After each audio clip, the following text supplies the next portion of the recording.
नेताओं की गुंडागर्दी की खबर आज महाराष्ट्र से भी आई। यह मामला कुछ और था। राज ठाकरे की पार्टी के कार्यकर्ताओं ने एक दुकानदार की सिर्फ इसलिए पिटाई कर दी क्योंकि उसे मराठी नहीं आती। यह घटना मुंबई के मीरा रोड इलाके की है। मीरा रोड में एक मिठाई की दुकान पर एमएनएस के कार्यकर्ता पहुंचे।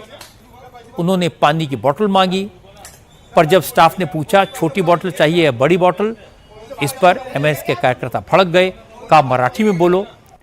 इसे लेकर बात बढ़ गई तो एमएनएस के लोगों ने गाली गलौज शुरू कर दी। इसके बाद ये लोग दुकान के मालिक के पास पहुंचे, उससे कहा यहां रहना है, दुकान चलाना है तो मराठी में ही बोलना पड़ेगा। महाराष्ट्र में मराठी बोलना कंपलसरी है। दुकानदार ने कहा कि महाराष्ट्र में तो सब भाषाएं चलती हैं। बस ये लोग भड़क गए और दुकानदार पर टूट पड़े। कौन से राज्य में काम कर रहे हो? महाराष्ट्र में ना, इतना मालूम है? महाराष्ट्र में कौन सी भाषा बोली जाती है? सब भाषा। कौन सी भाषा?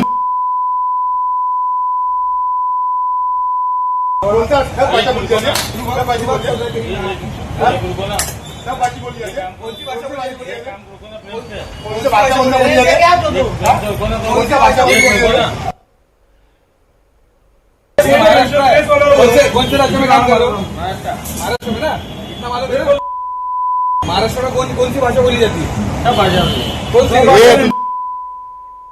एमएनएस के कार्यकर्ता तो मारपीट करके निकल गए। इसके बाद दुकानदार पुलिस के पास गए, मामले की जानकारी दी। पुलिस ने अज्ञात लोगों के खिलाफ मामला दर्ज कर लिया, लेकिन राज ठाकरे की पार्टी गुंडागर्दी करने वाले अपने कार्यकर्ताओं के सपोर्ट में खड़ी हो गई। एमएनएस के नेताओं ने कहा जो महाराष्ट्र में रहकर मराठी नहीं बोलेगा उसे ऐसे ही सबक सिखाया जाएगा। मुंबई में मराठी को लेकर हुई मारपीट की इस घटना का सभी पार्टियों ने विरोध किया, लेकिन साथ ही यह भी कहा अगर महाराष्ट्र में रहना है तो मराठी तो आनी चाहिए। मराठी में बात करने के लिए कहना गलत नहीं है। एकनाथ शिंदे की शिवसेना के नेता और महाराष्ट्र सरकार में मंत्री शंभूराजे देसाई ने कहा महाराष्ट्र में मराठी भाषा स्वाभिमान का मुद्दा है, सबको मराठी सीखनी चाहिए, लेकिन इसके लिए किसी के साथ मारपीट की जाए ये ठीक नहीं है। नहीं, ऐसा अगर कोई इंसिडेंट हुआ है तो सरकार इसकी इंक्वायरी करेगी। किसी को भी मारपीट करने की जरूरत नहीं है। और मैं तो ये कहता हूँ कि महाराष्ट्र में जो लोग रहते हैं उनको पहले स्थानिक हमारी मराठी भाषा है, उनको मराठी भाषा आनी चाहिए। महाराष्ट्र में मराठी कंपलसरी है, महाराष्ट्र में मराठी सक्ति की है। इसीलिए जो भी इधर काम करते हैं, व्यवसाय करते हैं, उनका उधर निर्वाह का साधन है, उन्होंने मराठी सीखनी चाहिए। बीजेपी के नेता और महाराष्ट्र सरकार में मंत्री आशीष शेलार ने भी कहा कि बीजेपी मराठी की कट्टर समर्थक है, लेकिन इसका मतलब यह नहीं कि दूसरी भाषा का अपमान किया जाए। इसलिए जो भी ऐसा करेगा उसके खिलाफ एक्शन लिया जाएगा। मराठी की कट्टरता, हिंदुत्व और हिंदुस्तान, इसमें प्रखरता, ये हमारी भूमिका है। हम मराठी के लिए बहुत कट्टर है, लेकिन अन्य भाषा या भाषिक का अपमान ये हमें मान्य नहीं है। कानून व्यवस्था और सरकार ऐसी कोई घटना होगी तो उस पे ऊपर कड़े कदम उठाएगी। वीडियो में साफ दिखाई दे रहा है कि राज ठाकरे की पार्टी के लोगों ने गुंडागर्दी की, मराठी के नाम पर एक बेगुनाह को पीटा। लेकिन नेताओं की मजबूरी देखिए, कोई भी इस घटना की साफ साफ और कड़े लफ्जों में निंदा नहीं कर रहा।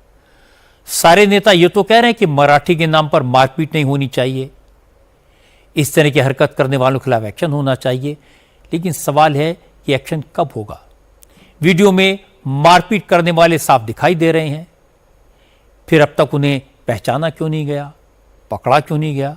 मुझे लगता है इस तरह की हरकत करने वाले किसी भी पार्टी के हों, किसी भी संगठन के हों, उनके खिलाफ कड़ा एक्शन होना चाहिए, क्योंकि इस तरह के लोग समाज के दुश्मन हैं। कभी भाषा के नाम पर, कभी क्षेत्र के नाम पर, कभी जाति के नाम पर, कभी मजहब के नाम पर समाज में दूरियां पैदा करते हैं। और एमएनएस के कार्यकर्ता तो बार बार इस तरह की हरकतें करते हैं, तोड़फोड़ करते हैं, लोगों को धमकियां देते हैं, पीटते हैं। तो उन्हें सबक तो सिखाना चाहिए।